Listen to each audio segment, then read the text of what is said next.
setiap kami Tuhan. Kami percaya pengurapan Tuhan terjadi di tempat ini. Artinya lawatan Tuhan pasti terjadi. Doa kami siapapun yang hadir yang sakit Tuhan sembuhkan, yang terikat Tuhan berikan kelepasan, bahkan ada kemenangan yang pasti Tuhan nyatakan. Dan kami percaya selama kami berjalan bersama dengan Tuhan, kami akan melihat hidup kami pasti diberkati Tuhan. Pekerjaan bisnis kami pasti diberkati, bahkan sampai anak cucu kami, keturunan kami, generasi kami, semuanya juga pasti diberkati Tuhan. Bahkan kami mau bersatu hati berdoa, Tuhan juga urapi hamba-Mu ini Tuhan, yang Kau percaya untuk menyampaikan firman Tuhan di tempat ini. Kami doa pengurapan Tuhan terjadi. Kami doa setiap kami, hati kami dalam pengurapan Tuhan diubahkan bagian tanah yang subur yang siap untuk ditabur. Ajar kami, didik, bentuk setiap kami, sehingga benar-benar benih firman akan bertumbuh, berakar dan berbuah. Kami yang terima firman bukan cuma duduk diam jadi pendengar saja, tapi kami boleh bangkit jadi pelaku-pelaku firman Tuhan. Hamba-Mu Tuhan, Tuhan sucikan, Tuhan yang layakkan tutup bungkus di balik kaki salib-Mu Tuhan. Jika ada dosa Tuhan, hamba mohon ampun. Kelemahan tubuh Kau yang berikan kekuatan. Hamba terbatas, tanpa Tuhan gak bisa apa-apa, tanpa Tuhan bahkan gak layak tanpa Tuhan. Tapi oleh karena pengurapan Tuhan, kasih kebaikan Tuhan, Tuhan menyucikan, melayakkan, memampukan, bahkan mengubahkan yang biasa jadi luar biasa untuk jadi berkat. Semua yang hadir yang menyaksikan semuanya pasti diberkati dengan sempurna. Sembunyikan sekali lagi Tuhan hamba-Mu di balik kaki salib-Mu Tuhan. Segala kemuliaan hanya buat Tuhan. Setiap yang disampaikan adalah isian Tuhan yang siap diberkati dengan sukacita, dengan iman, dengan bangga. Sama-sama kita katakan amin.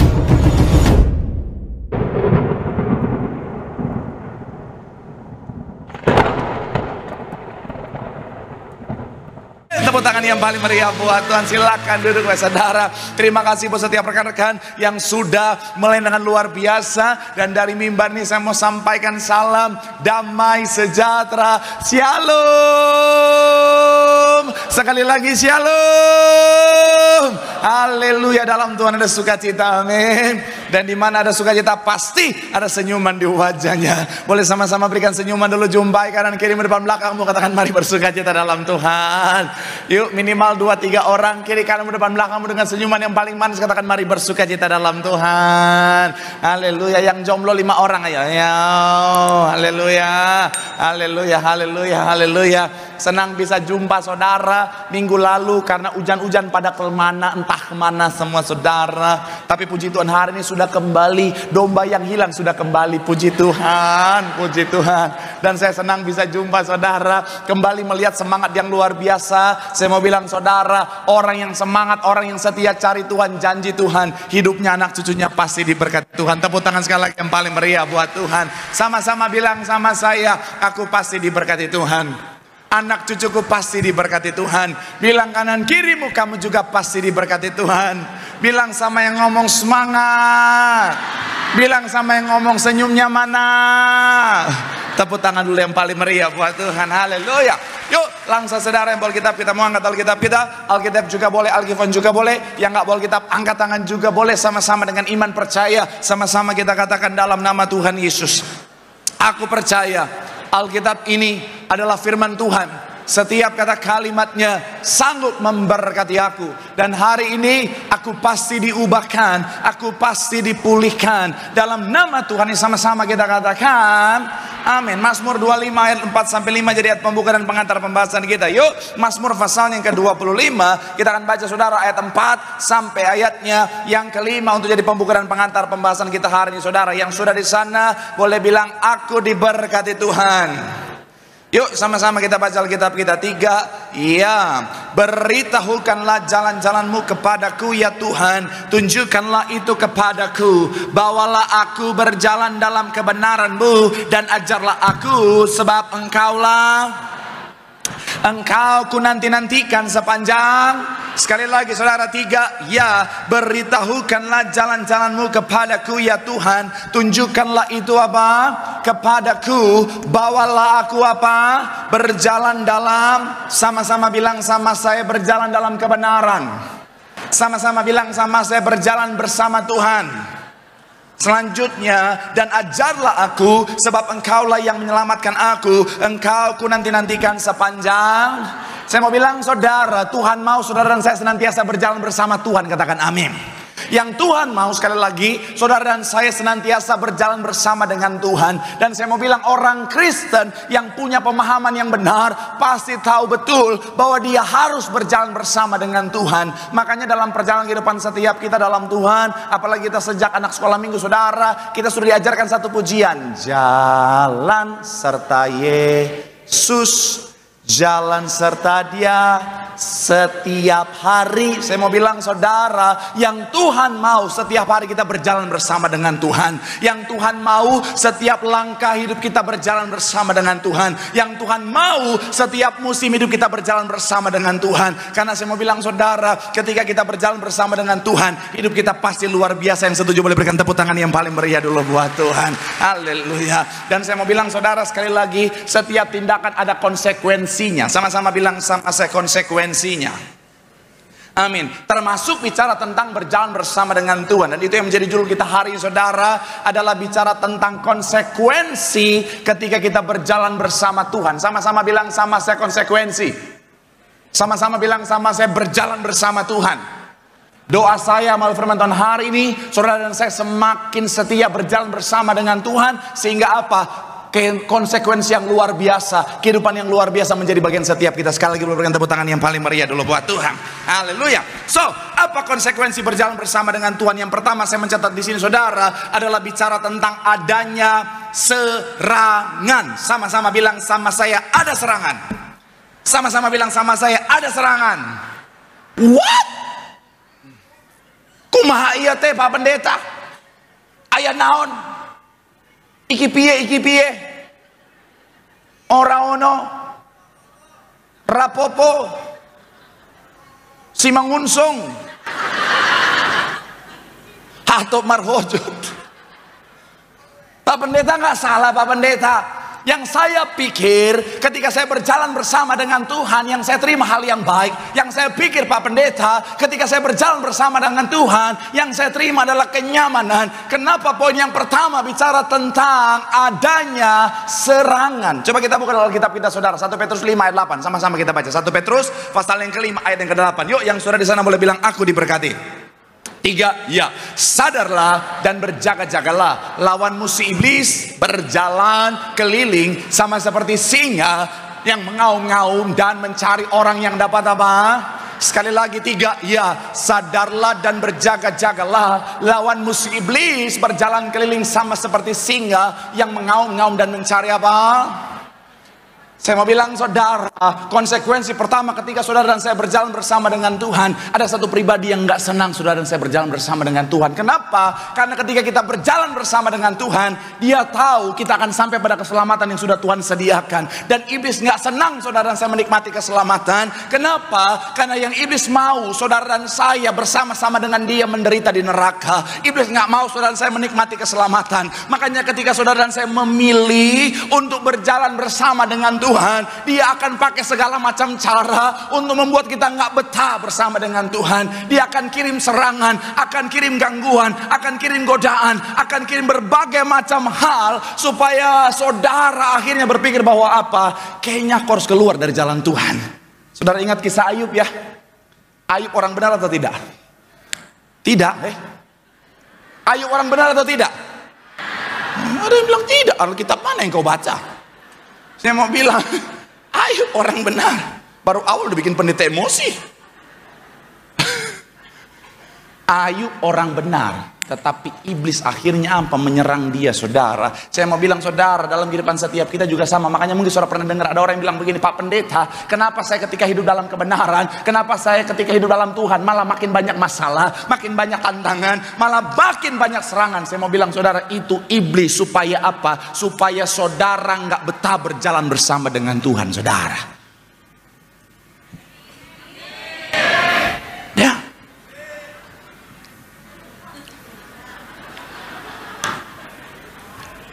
Saya laporin Ayub nih.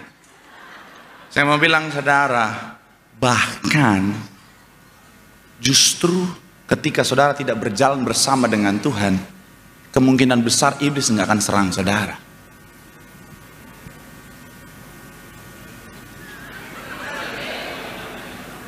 Wah, Pak Pendeta, kayaknya artinya berjalan di luar Tuhan jauh lebih menyenangkan nih Pak Pendeta. Awalnya iya, tapi ending-endingnya kebinasaan. Saya mau bilang saudara, memang ketika saudara berjalan bersama dengan Tuhan, iblis akan serang saudara. Tapi ketika saudara di luar dari Tuhan, tidak berjalan bersama dengan Tuhan, iblis bisa-bisa nggak serang saudara. Dia biarkan. Kenapa? Ngapain dia capek-capek ganggu saudara? Ujung-ujungnya kebinasaan, betul kan? Makanya saya pernah nanya, lebih banyak iblis di mana? Di gereja apa di diskotik? Oh, sabar, gereja. Iblis. Siapa di sampingmu? Istri saya. Dia mau bilangnya. Makanya hari ini kalau saudara sepertinya nggak ada masalah, sepertinya nggak ada serangan, sepertinya nggak ada persoalan, pesan saya, evaluasi langkahmu. Karena jangan-jangan kau sementara berjalan di luar jalannya Tuhan, sehingga iblis juga malas ganggu saudara. Dia biarin, karena dia tahu ujung-ujungnya kebinasaan saudara. Saya mau bilang sekali lagi saudara, ketika kita berjalan bersama dengan Tuhan, Alkitab bilang apa? Sadar. Sama-sama bilang sama saya, sadar. Karena kalau saudara dan saya nggak sadar kita jadi target operasi, kita bisa lengah saudara. Alkitab bilang apa? Boleh munculkan ayatnya. Dikatakan apa? 3. Iya. Sadarlah. Bukan cuma sadar tetapi juga harus berjaga-jagalah. Sama-sama bilang sama saya, sadar. Sama-sama bilang sama saya, berjaga-jaga. Kenapa? Karena iblis sama seperti apa? Singa yang mengaum-ngaum dan mencari orang yang dapat apa? Saya percaya bukan kebetulan firman Tuhan mengibaratkan iblis sama seperti singa. Saudara akan lihat sama-sama. Kita lihat video ini saudara. Silakan. Singa. Ini saya bukan singa. Singa. Pound. Singa. Singa. Nah ini. Lagi dari awal lagi. Lagi dari awal lagi. Oke. Ya, suaranya lewat lagi. Alasan mengapa kamu tidak boleh membelakangi singa. Bocah ini membelakangi singa dan sesuatu yang mengejutkan terjadi. Tunggu. Suaranya itu menerkam. Ini kenapa Marcel Saerang SH?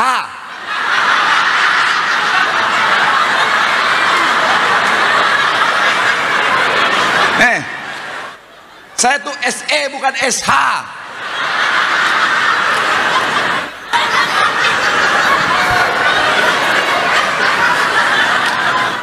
Kalau SH itu sarjana hahai. Saya tuh SE, sarjana dodoi. Tolong ya, diganti. Mana videonya lagi? Nah. Inilah alasan mengapa kamu tidak boleh membelakangi singa. Bocah ini membelakangi singa dan sesuatu yang mengejutkan terjadi. Dan lihatlah, singa itu menerkam bocah itu. Tapi untungnya ada kaca pelindung. Kedengaran nggak suaranya? Soalnya saya di sini. I tell you. Pertanyaan saya, kapan singa itu menyerang bocah ini? Yes, ketika dia membelakangi saudara.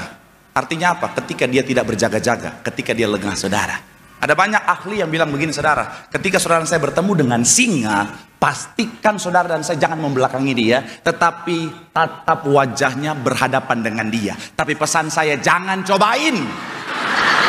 Nggak usah. Jangan saudara bilang, Pendeta Marcel bilang berhadapan dengan singa. Oh, mama, ayo kita ke Ragunan atau kita ke Taman Safari, pasti area singa. Innalillahi itu saudara. Nggak usah dicoba. Tapi ini maksudnya kondisinya kalaupun memang ternyata keadaannya seperti itu saudara, jangan pernah membelakangi singa. Pastikan apa? Saudara dan saya menatap singa. Kenapa? Karena biasanya singa tidak akan menyerang selama kita berhadapan dengan dia saudara. Kapan dia menyerang? Sama seperti bocah tadi, ketika kita membelakangi dia. Gambaran tentang apa? Kita dalam keadaan tidak siap, dalam keadaan bicara tentang tidak berjaga-jaga. Saya mau bilang saudara, iblis digambarkan seperti singa saudara. Iblis ketika saudara dan saya berjalan bersama dengan Tuhan, kenapa dia akan langsung menyerang kita, menjadikan kita target operasinya saudara, untuk menyerang setiap kita. Tetapi Alkitab mencatat, sadarlah dan berjaga-jagalah. Artinya apa? Sekalipun iblis coba mau menyerang kita, tapi kalau kita sadar dan berjaga-jaga, kapanpun serangan datang, kita dalam keadaan siap. Yang setuju boleh berikan tepuk tangan yang paling meriah dulu buat Tuhan. Haleluya.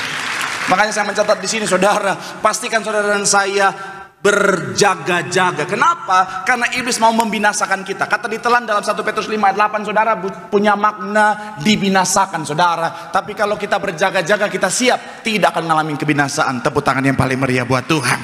Bilang sama kanan kirimu, berjaga-jagalah. Tepuk tangan yang paling meriah buat Tuhan. Haleluya. Yang kedua, apa konsekuensi ketika saudara saya berjalan bersama dengan Tuhan? Yang kedua adalah adanya ketenangan. Sama-sama bilang sama saya, adanya ketenangan. Sama-sama bilang sama saya, ketenangan. Coba kita buka Mazmur 62 ayat 2 sampai 3 yang kita baca minggu lalu, saudara. Mazmur 62 ayat 2 sampai 3. Sama-sama yang saudara di sana boleh bilang, aku diberkati. 3, ya, hanya daripadanya lah apa? Hanya Dia dan keselamatanku, kota bentengku, aku tidak akan apa? Bagian awal dikatakan apa? Hanya dekat Allah saja aku. Setiap orang butuh ketenangan, amin. Siapapun kita, setiap kita butuh yang namanya ketenangan. Berapapun usia saudara, apapun latar belakang pekerjaan saudara, saudara dan saya semuanya pasti butuh yang namanya ketenangan. Saudara mau sebagai seorang entrepreneur, sebagai seorang karyawan, saudara sebagai aparatur negara dan lain sebagainya. Saya mau bilang saudara, semuanya butuh ketenangan. Even pendeta pun butuh yang namanya ketenangan, saudara. Iya. Makanya saya pesan buat jemaat Tuhan, hari Senin adalah hari tidur sedunia para hamba-hamba Tuhan. Jadi kalau nggak urgent banget, please nggak usah telepon pendeta. Karena ada jemaat-jemaat nggak punya perasaan. Saya udah capek seharian pelayanan 9 sesi. Ketika saya tidur jam 3 subuh dia telepon, video call lagi, saudara. Saya pikir urgent, pas saya angkat, Pak pendeta lagi di mana? Di mana? Pendeta jam 3 subuh di mana? Razia. Nggak lucu lagi, saya nggak akan pakai di sesi selanjutnya. Saya mau bilang sekali lagi, saudara, semua orang butuh Shalom, ibu-ibu. Suamimu butuh ketenangan, bu. Shalomnya banyak. Pas bilang ketenangan, nggak ada yang bisa ganti deh. Shalom, ibu-ibu. Suamimu butuh ketenangan, bu. Betul, bapak-bapak? Hei. Saya mau bilang, bu, suamimu butuh ketenangan. Dan salah satu cara mereka mencari ketenangan, kami laki-laki akan berusaha untuk punya me time, waktu sendiri. Dan kadang-kadang kami suka berpikir, saudara. Laki-laki kalau mencari ketenangan, dia nggak bercerita. Kenapa? Karena laki-laki tidak bercerita.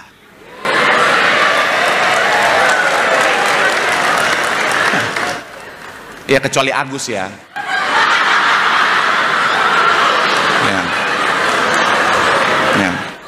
Ya kita doain yang terbaik buat Agus ya. Tapi kalau laki-laki sejati tidak bercerita, saudara. Makanya biasanya laki-laki untuk mencari ketenangan mereka akan lakukan apa? Berpikir. Karena laki-laki itu suka berpikir, berusaha untuk berpikir, saudara. Jadi saya mau bilang buat para ibu-ibu ya, bu, kalau suamimu pulang kantor, pulang kerja, pulang dari usaha, dari manapun, habis makan malam dia mau nongkrong di teras atau di balkon atau mungkin di loteng, saudara, kalau nggak ada balkon. Dia lagi diam sendiri. Saya mau bilang saudara, please jangan gangguin. Betul para pria?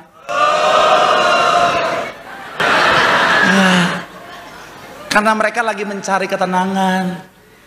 Saya aja kadang-kadang suka begitu, saudara. Pulang rumah misalnya, kadang-kadang saya nggak langsung masuk rumah, saudara. Keluarga saya udah masuk, saya masih di mobil. Putar lagu, saudara. Putar YouTube di mobil, pasang AC. Mencari ketenangan. Tenang. Laki ni Shopee COD.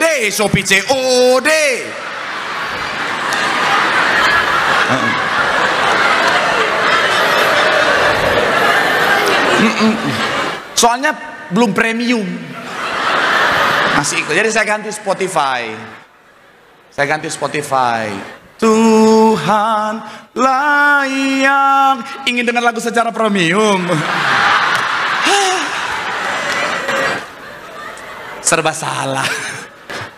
Pendeta nggak modal. Saya mau bilang sekali lagi, saudara, iya. Jadi saya mau bilang kalau suamimu lagi berpikir sendiri di depan, udah biarin aja, bu. Jangan gangguin. Dia lagi mau mencari ketenangan. Jangan suami lagi ngopi di depan sambil santai, kau datang, lagi mikirin mantan kau ya, lagi mikirin mantan.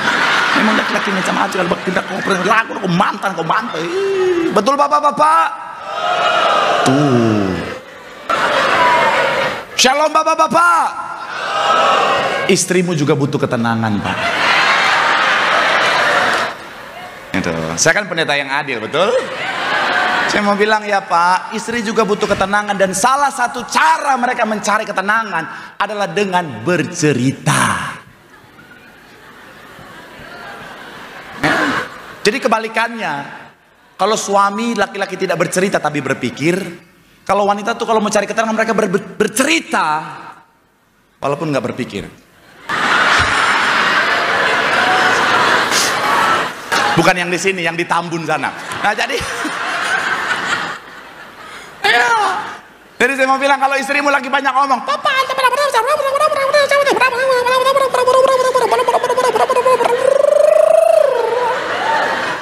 saya mau bilang, udah dengerin aja Pak. Karena itu cara supaya mereka tenang. Betul ibu-ibu? Bikin istri tenang tuh gampang Pak. Ya, cukup dengerin dia ngomong. Kalau saudara pulang terlambat, ngabarin. Betul ya ibu-ibu ya? Ma, papa terlambat, macet. Ma, papa terlambat, ban meletus. Yes, no. Ma, papa terlambat, betis ya papa yang meletus. Kasih tahu. Kalau misalnya di kantor ada yang ganjen-ganjen karena kuntilanak di mana-mana Pak. Untuk bikin istrimu tenang, jangan sekali-kali respon mereka. Betul ibu-ibu? Kalau ada yang keganjenan, halo, langsung gitu.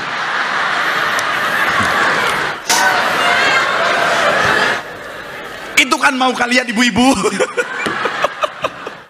Saya mau bilang, bikin istri tenang tuh gampang. Cukup rumah atas nama istri, mobil nama istri, deposito istri, semua istri. Betul ibu-ibu? Mata duitan. Betul bapak-bapak? Pulang-pulang berantem rumah tangga. Calon anak muda. Orang tuamu butuh ketenangan. Betul orang tua? Ya. Orang tua butuh ketenangan, dan salah satu cara bikin orang tuamu tenang, cari pacar yang bener. Iya. Betul kan Bapak Ibu? Jangan kau cari sembarangan. Apalagi buat para wanita. Shalom para wanita. Kalau kau cari calon suami ke mamakmu, kau kenalin, carilah yang bener lah. Jangan yang Pak Pendeta, tapi kalau yang bener, yang baik-baik itu Pak Pendeta kayaknya kayak boring banget gitu Pak Pendeta. Aku tuh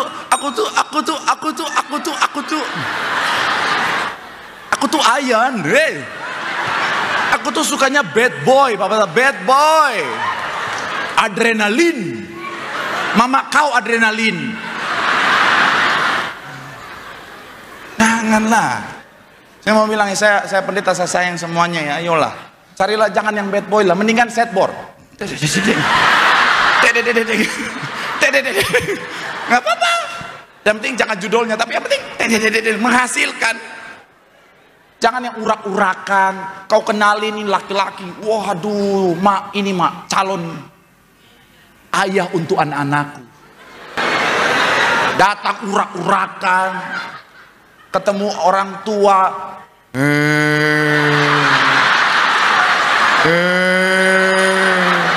Iya mak.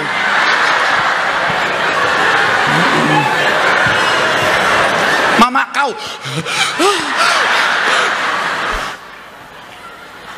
Shalom anak muda pria.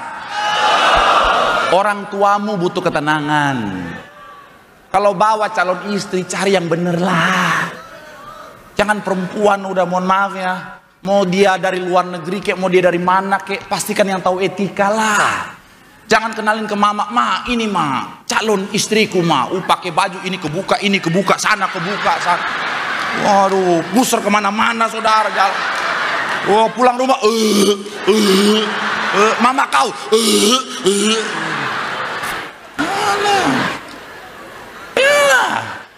pakai baju yang sopan, kalau perlu pakai batik, pakai kebaya. Mama, ini calon istriku, ma. Bekasi 1.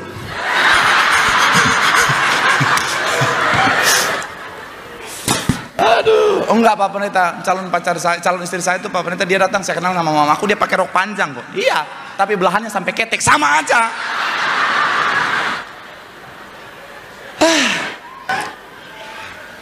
Memang minggu ini karena musim hujan lagi santai-santai saudara. Tapi saya mau bilang sekali lagi saudara, semua orang butuh ketenangan, amin.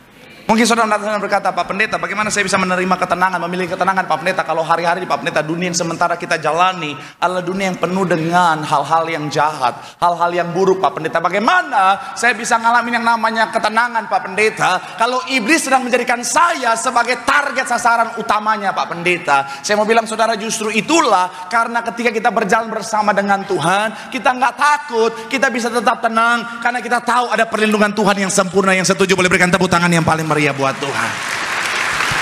Jadi jangan pernah mencari ketenangan di luar Tuhan saudara, karena ujung-ujungnya adalah kebinasaan saudara. Jangan pernah mencari ketenangan di luar Tuhan, karena ujung-ujungnya adalah apa? Kesia-siaan. Satu quotes dari seorang hamba Tuhan sekaligus penulis buku rohani saudara, namanya James Taiwo saudara. Dia bilang begini saudara, bahwa mustahil untuk mendapatkan peace atau ketenangan tanpa Tuhan. Di luar Tuhan tidak ada ketenangan yang sejati, semuanya semu. Tapi kalau kita berjalan bersama dengan Tuhan, apapun serangan yang coba iblis kirimkan, kita tetap tenang. Kenapa? Karena kita tahu bahwa rancangan jahat sanggup Tuhan ubahkan jadi rancangan berkat. Bicara tentang ketika kita melewati yang namanya air tidak akan dihanyutkan, melewati api tidak akan dihanguskan, apapun keadaannya, badai yang paling parah sekalipun, kita akan tetap terbang di atas awan dan ada ketenangan bersama dengan Tuhan. Tepuk tangan yang paling meriah dulu buat Tuhan. Bilang sama kanan kirimu, berjalan bersama dengan Tuhan, ada ketenangan yang sejati. Tepuk tangan sekali lagi yang paling meriah buat Tuhan. Haleluya. Yang terakhir, yang ketiga saudara, apa konsekuensi berjalan bersama dengan Tuhan? Adalah kita punya kekuatan. Sama-sama bilang sama saya, ada kekuatan. Sama-sama bilang sama saya, kita punya kekuatan. Ayat terakhir kita, Yesaya 30 ayat 15. Imam musik boleh siap-siap, sama-sama kita baca. Yang sudah di sana boleh bilang, aku diberkati Tuhan. 3, ya, sebab dengan bertobat dan tinggal diam, kamu akan apa? Dalam tinggal tenang dan percaya terletak. Sekali lagi saudara, dalam tinggal tenang, sama-sama bilang sama saya, dalam ketenangan. Sama-sama bilang sama saya, ada kekuatan. Sama-sama bilang sama saya, dalam ketenangan. Sama-sama bilang sama saya, ada kekuatan. Urutannya begini saudara, ketika saudara saya berjalan bersama dengan Tuhan, konsekuensinya mungkin saudara saya akan menjadi sasaran iblis untuk diserang. Tetapi karena berjalan bersama dengan Tuhan, ada ketenangan. Dan di dalam ketenangan ada kekuatan. Orang kalau tenang, dia punya kekuatan saudara. Kenapa? Karena ketenangan kata Alkitab menghasilkan kekuatan. Saya pernah nonton satu video wawancara seorang petinju terkenal namanya Mike Tyson saudara. Dia ditanya, apa kunci kemenanganmu? Salah satunya dia bilang saudara, karena dia selalu tenang dalam setiap pertandingan. Makanya kalau saudara perhatikan dalam banyak pertandingan, lawannya udah loncat sana loncat sini, Mike Tyson biasa aja. Kenapa? Karena dia menjaga dirinya tetap tenang.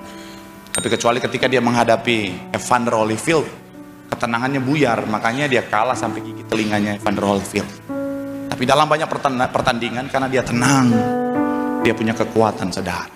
Makanya iblis seringkali bawa kita pada apa? Hal-hal yang bisa kita responi dengan kepanikan. Karena orang kalau panik saudara, sangat mudah dikalahkan. Suami-suami yang panik sangat mudah dihancurkan saudara. Istri-istri yang panik sangat mudah dihancurkan. Anak muda yang panik sangat mudah dikalahkan saudara. Jadi sekali lagi saya mau bilang saudara, pastikan kita tetap dalam ketenangan. Ketika kita berjalan bersama dengan Tuhan, ada ketenangan yang bisa menghasilkan kekuatan. Karena kita nggak bisa kalau kita melangkah tanpa Tuhan saudara. Karena sehebat apapun kita, kan kita lemah ya. Sehebat apapun kita manusia yang tetap terbatas saudara. Jadi jangan saudara bilang sama saya, Pak Pendeta, saya mah orang hebat Pak Pendeta, saya punya pengalaman, saya orang yang sudah biasa menghadapi tantangan. Saya mau bilang saudara, ya, tapi namanya manusia, ada saat dimana kita nggak kuat. Namanya manusia, ada saat dimana kita nggak bisa terus kuat. Tuh anak-anaknya sampai menangis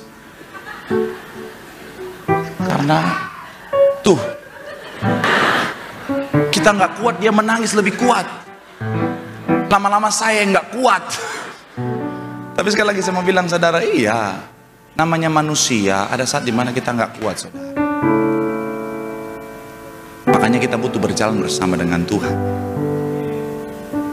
Siapapun kita, even hamba Tuhan yang tampak hebat sekalipun, namanya manusia, ada saat dimana mereka juga nggak kuat, termasuk saya. Saudara mungkin lihat saya banyak ketawa-ketawa, kayaknya kuat-kuat aja, padahal ada saat dimana saya juga nggak kuat saudara. Kadang-kadang saya menangis juga seperti anak itu saudara.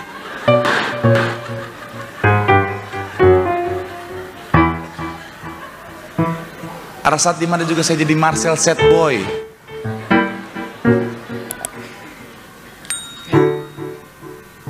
Saya mau bilang saudara, ya, apalagi sekarang jadi pendeta industri kan, nggak usah hehehe, biasa.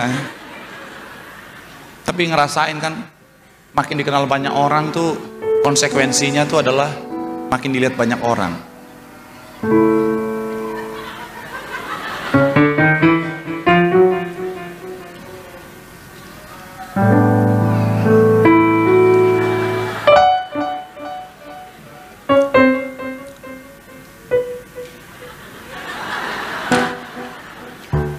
Dan netizen kita kan netizen yang paling jahat sedunia saudara. Iya loh, netizen Indonesia tuh nomor 1 paling jahat sedunia. Saya bingung sampai mau bangga atau tidak itu saudara. Terbukti kemarin ketika wasit Bahrain macam-macam, followersnya langsung nambah banyak banget saudara. Isinya orang Indonesia, bukan untuk mendukung, menghujat. Iya, saya baca komentar-komentarnya ngeri. Sampai saya lihat videonya, sampai botak dia saudara, sampai rontok rambutnya saudara, tertekan. Iya, oh my God.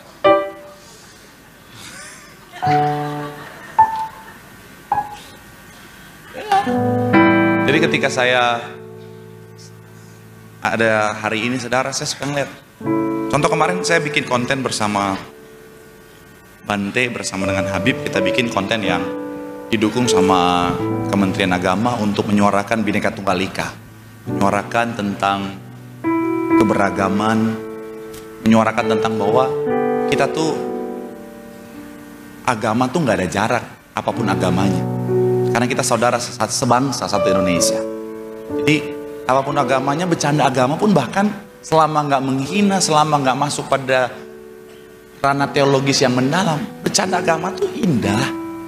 Kan kita tahun 70-an, 80-an, 90-an, di masa itu kita bercanda biasa aja kan, nggak sesensitif sekarang, nggak gampang tersinggung saudara. Dan itu yang sementara kita mau gaungkan kembali saudara. Di posting, puji Tuhan, banyak respon yang positif. Di saya banyak yang komen-komen, wah Pak Pendeta, salam toleransi, kita bukan Kristen tapi senang lihat pendeta dan lain sebagainya. Malah justru komen negatifnya, hujatannya datang dari internal Kristen sendiri saudara. Dan sedih juga saudara. Sesama Kristen tapi waduh, saya dikirimin videonya sama jemaat Bekasi. Pak coba lihat ini, saya buka tulisannya, mohon maaf, pendeta tulul. Saya pas baca darah Yesus Tuhan, dibilang tulul. Saya nggak enak mau bilang itu kan kasar kan katanya, jadi saya tulul. Saya pas baca Tuhan Yesus, saya susah payah sekolah tinggi-tinggi dapat beasiswa, dibilang tulul. Walaupun saya lihat argumennya, setan juga tahu siapa yang tulul. Tapi ya udahlah. Cuman yang bikin saya sesak napas, yang itu enggak. Yang bikin saya sesak napas, saya khotbah di sini, saya kan kalau khotbah suka loncat sana loncat sini. Ada yang komen begini, ini pendeta kayaknya homo. Ini pendeta kayaknya homo. Saudara kok ketawa? Saya pikir tuh saudara tuh sayang sama saya. Saya pikir tuh saudara ketika dengar itu saudara akan berkata, apa? Jujur. Saya pikir saudara akan berkata, apa?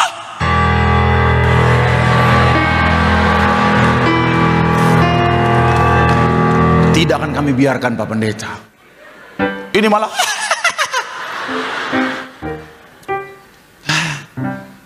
tapi kan gitu ya. Karena berjalan bersama dengan Tuhan, makanya kuat-kuat aja saudara.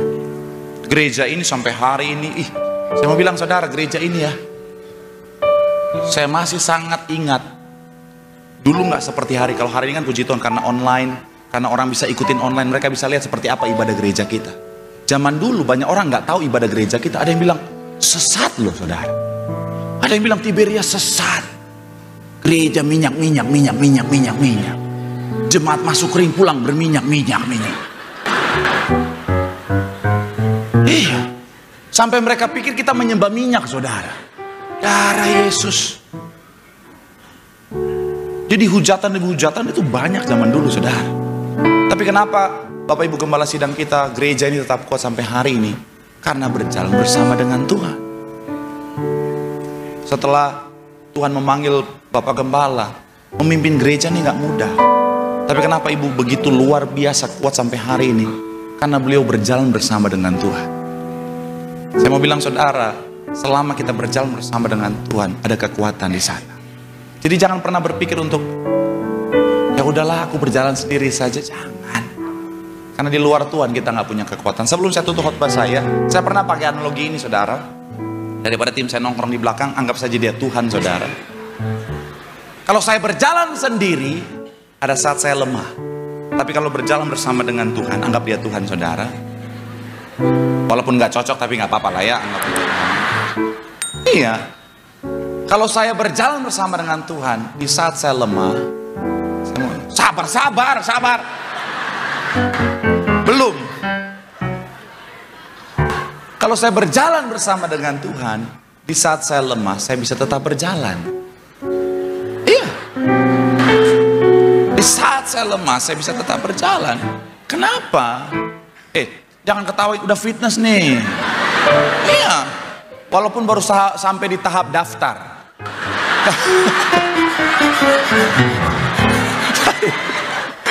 Yang penting udah ada kartunya. Iman tanpa perbuatan hakikatnya sia-sia. Saya mau bilang saudara sini lagi. Kalau saya berjalan bersama dengan Tuhan, saya mau bilang saudara, di saat saya lemah saya tetap bisa berjalan. Karena ada tangan Tuhan yang menopang saudara. Makanya orang Kristen kalau berjalan bersama dengan Tuhan, sekalipun jatuh tetap bisa melangkah karena tidak sampai tergeletak, karena ada tangan Tuhan yang kuat yang menopang. Tepuk tangan yang paling meriah buat Tuhan. Bilang sama kanan kirimu, berjalan bersama dengan Tuhan, ada kekuatan yang baru dari Tuhan. Tepuk tangan sekali lagi yang paling meriah. Yang diberkati boleh lambaikan tanganmu. Tepuk tangan sorak-sorai yang paling meriah buat Tuhan. Haleluya. Sungguh indah Kau Tuhan, penuh kasih dan sayang. Kau tempat penghiburan bagi setiap hati yang terluka. Sungguh indah Kau, menara perlindungan. Kau sumber kekuatan,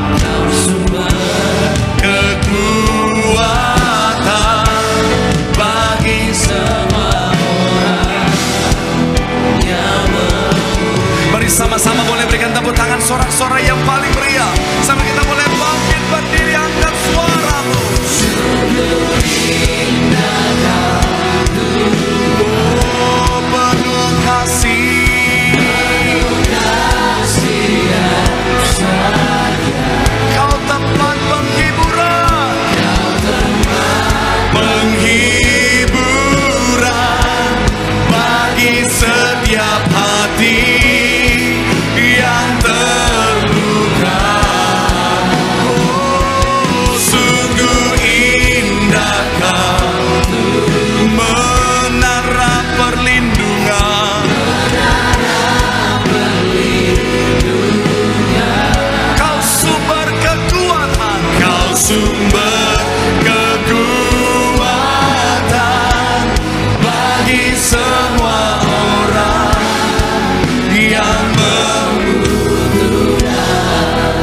bersama-sama doa di hadapan Tuhan. Firman Tuhan katakan setiap kita senantiasa berjalan bersama dengan Tuhan. Karena sekalipun iblis menjadikan kita sebagai sasaran utamanya, kita bisa tetap tenang karena penyertaan Tuhan, perlindungan Tuhan sempurna bagi setiap kita. Dan ketika kita berjalan bersama dengan Tuhan, apapun keadaannya, kita tetap bisa melangkah dalam keadaan terlemah sekalipun, karena ada tangan Tuhan yang kuat yang menopang setiap kita. Jangan pernah meninggalkan Tuhan, tetap melangkah bersama dengan Tuhan.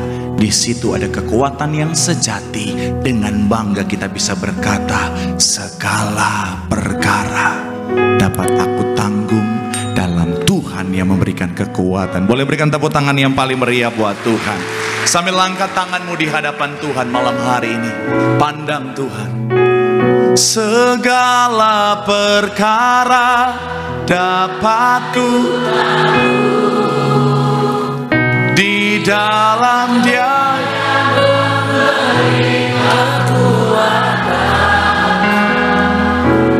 Tuhan Yesus penolong. Dengan iman katakan tetap percaya. Sekali lagi boleh berikan tepuk tangan sorak-sorai yang paling meriah buat Tuhan. Sambil angkat suaramu. Segala perkara dapat ku tanggung di dalam Dia, di dalam Dia yang memberi kekuatan. Oh, Tuhan Yesus menolong. Tetap percaya.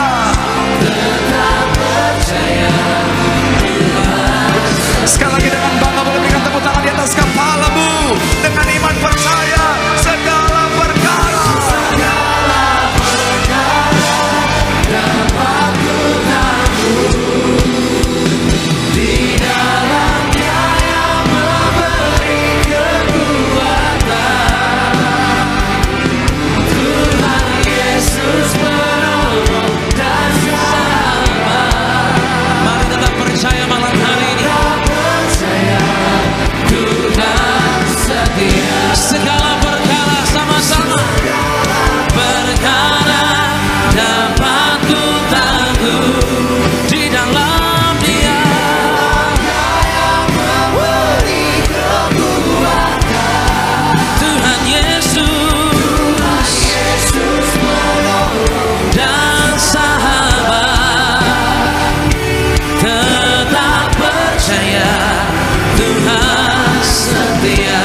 Mari tetap percaya, tetap percaya Tuhan setia. Tetap percaya Tuhan setia. Berikan tepuk tangan yang paling dahsyat bagi Tuhan Yesus Kristus.